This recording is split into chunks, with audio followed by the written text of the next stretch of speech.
আসসালামু আলাইকুম। আজকে আমি দেখাবো মুরগির মাংসর কাবাব রেসিপি। সব সময় তো কাবাব রেসিপি খেয়েছেন, কিন্তু আমার মতো কখনো হয়তো বা খাননি। তো যাই হোক, দেখাবো। এখানে হচ্ছে কিছু মুরগির মাংস নিয়ে নিয়েছি, বুকের মাংস মুরগির, একেবারে কোনো হাড় নেই। তো মাংসগুলো আমি সুন্দর করে ধুয়ে ফ্রেশ করে নিয়েছি। এই মাংসটা এখন আমি ছোট ছোট টুকরো করে কেটে নিয়েছি, দেখতে পাচ্ছেন। কারণ যেহেতু আমি ব্লান্ডার করব, এটা ব্লান্ডার করতে হলে বড় মাংস দিয়ে হবে না, ছোট ছোট টুকরো করে নিতে হবে।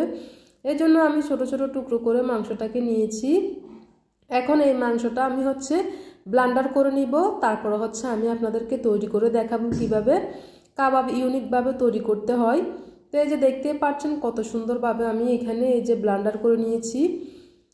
একেবারে অনেক সুন্দর মিহি হয়ে গেছে, ব্লান্ডার করে সুন্দর করে নিলাম। এখন আমি এখানে কিছু উপকরণ দিব, যে উপকরণ দিব দেখতে থাকুন। এখানে আমি কিছু পরিমাণ পেঁয়াজ কুচি নিয়েছি। পেঁয়াজটাকে হচ্ছে আমি চিকন করে কেটে তারপর হচ্ছে মাঝখান দিয়ে আর একবার কেটে নিয়েছি, যাতে টুকরো টুকরো হয় ছোট ছোট। তারপর হচ্ছে আমি পরিমাণ মতো লবণ দিয়ে দিয়েছি, দেখতে পাচ্ছেন।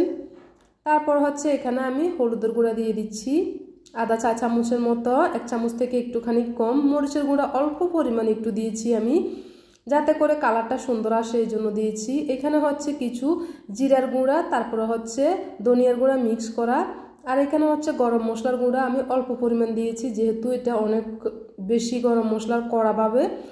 এখানে হচ্ছে কাঁচামরিচ দিয়ে দিয়েছি কিছু পরিমাণ। তারপরে হচ্ছে আমি এই মাংসটা এখন কি দিয়ে তৈরি করব আপনারা বলুন তো। আপনারা তো অনেক রকম করছেন, আমি আজকে বেসন দিয়ে তৈরি করব এই কাবাবটা। এখানে হচ্ছে আমি এই যে কিছু পরিমাণ বেসন দিয়ে দিয়েছি। আমার এখানে কিন্তু এখনো আদা রসুন দেওয়া বাকি রয়েছে, কারণ আদা রসুনটা আমার এখন একটু বরফ, কারণ ফ্রিজে রেখেছি, একটুখানি গলে গেলে আমি দিয়ে দিব। প্রথমে হচ্ছে আমি রেডি করে নিই, তারপর হচ্ছে আদা রসুনটা দিয়ে দিব। তো আমি এখানে দেখতেছি আমার বেসনের পরিমাণ কতটুকু লাগবে, আর একটুখানি লাগবে। আমি এখানে আরেকটু দিয়ে দিয়েছি। আমি 1 কাপ পরিমাণ কিন্তু এখানে বেসন নিয়ে নিয়েছি। 1 কাপের মধ্যে এখানে আমি আধা কাপ দিয়েছি, আর আধা কাপ হচ্ছে রেখে দিচ্ছি, দেখতে পাচ্ছেন। তো আধা কাপে কিন্তু আমার সুন্দরভাবে এখানে ডোটা একেবারে হয়ে গেছে, দেখতে পাচ্ছেন সুন্দর করে। এখানে হচ্ছে আমি কিছু পরিমাণ তেল দিয়ে মেখে রেখেছি। আর এখন হচ্ছে আমি এখানে এই যে দেখতে পাচ্ছেন আমার খুব সুন্দরভাবে হয়ে গেছে কিভাবে আমি এই যে কাবাবটা তৈরি করব। আর এখন আমার আদা রসুন বরফটা গলে গেছে, এই জন্য হচ্ছে আমি আদা রসুনটা দিয়ে দিচ্ছি। এখানে আদা রসুনের পেস্ট একসাথে মিক্স করা, আমি হচ্ছে বরফ এই জন্য আগে দিতে পারিনি, এখন হচ্ছে লাস্টে দিয়ে দিচ্ছি, বরফটা গোলা হয়ে গেছে। তো আমি হচ্ছে আদা রসুনটা দিয়ে ভালোভাবে মিক্স করে নিব। আমার সম্পূর্ণভাবে সব কিছু উপকরণ দেওয়া একেবারে শেষ, দেখতে পাচ্ছেন সুন্দরভাবে মিক্স করে নিয়েছি।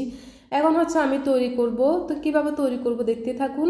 এখানে হচ্ছে আমি হাতের উপর কিন্তু কিছু পরিমাণ তেল দিয়ে দিয়েছি। তেলটা দিতে হবে, যেহেতু আমরা সুন্দর করে গোলাকার করে তৈরি করব, এই জন্য তেল হাত দিলে অনেক সুন্দর গোলাকার শেপে হয়ে যাবে। তো দেখতে পাচ্ছেন আমি হাতের মধ্যে 2 হাতের মধ্যে তেল দিয়ে হচ্ছে গোলাকার শেপের তৈরি করে নিচ্ছি।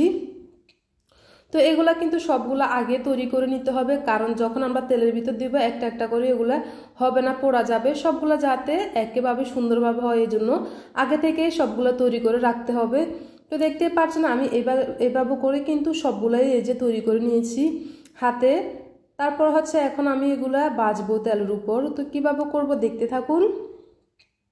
এখন আমি এখানে কিন্তু তেলটা বেশি গরম করব না, তেল একটুখানি গরম হলে আমি দিয়ে দিচ্ছি। তারপর হচ্ছে বেশি তেলে যদি গরম তেলে দিয়ে দিই তাহলে হচ্ছে পোড়া যায়। আস্তে আস্তে করে এটা গরম হতে থাকবে। আমি হচ্ছে সবগুলো সুন্দরভাবে দিয়ে দিচ্ছি তেলের ভিতরে, দেখতে পাচ্ছেন। তো কিছুক্ষণ পরে কিন্তু আমার তেলগুলো একটুখানি কেজে গরম হয়ে যাচ্ছে দেওয়ার সাথে সাথে। আমি অতটা গরমে কিন্তু দিইনি। তো আমার এই এই কাবাবগুলো আসলে আপনারা হয়তো বা অনেক রকমের খেয়েছেন। আমি যে এরকম করে করলাম, এটাকে কখনো খেয়েছেন বেসন দিয়ে কাবাবটা? শুধুমাত্র মুরগির মাংস আর অল্প একটুখানি বেসন দিলাম। সবগুলাই কিন্তু আমার এগুলা মুরগির মাংস দিয়ে করা। আপনারা দেখতেই পাচ্ছেন আমার 1 কাপের মধ্যে আমি আধা কাপ বেসন দিয়ে করলাম। অনেকে হচ্ছে ডাল, তারপরে হচ্ছে মুরগির মাংসটা সিদ্ধ করে তারপরে হচ্ছে ব্লান্ডার করে একসাথে। আমি কিন্তু কোনো প্রকারে এখানে ডাল মিক্স করিনি, শুধুমাত্র মুরগির মাংস দিয়ে আমি এই কাবাবটা তৈরি করলাম। এটা খেতে অসাধারণ, এতটাই টেস্ট হয়। তো দেখতে পাচ্ছেন কতটা ফুলে উঠেছে অনেক সুন্দর করে, এই যে ফুলকো ফুলকো হয়েছে। এখন হচ্ছে এগুলো সুন্দর একটা ফ্রাই কালার চলে এসেছে, দেখতে পাচ্ছেন। এগুলো আমার হয়ে গেছে। আমি কিন্তু একেবারে আগুনটা মিডিয়াম আঁচে দিয়েছি, যাতে করে এগুলা ভিতর থেকে ভালোভাবে হয়ে যায়। তো এখন হচ্ছে সুন্দর একটা কালারও চলে এসেছে আর আমার কাবাবগুলো হয়ে গেছে। উঠিয়ে নিচ্ছি সবগুলো, আর আমার কিছু কাবাব বাকি আছে এখনও, আমি সেগুলো হচ্ছে দিয়ে দিব। তো দেখতে পাচ্ছেন এগুলো আমার এই যে কাবাবগুলো তৈরি হয়ে গেছে প্রথমগুলো। এখন হচ্ছে আর কিছু বাকি রয়ে গেছে, এগুলো হচ্ছে দিয়ে দিয়েছি। তো এগুলো হচ্ছে আমি ভালোভাবে ভেজে নিব। আমার কাবাবগুলো কিন্তু ফুলে যায় সুন্দর করে, এই যে দেখতে পাচ্ছেন অনেকটুকু ফুলছে। এই যে দেখাচ্ছি আপনাদেরকে কতটা ফুলছে, কতটা নরম হয়েছে ভিতরে।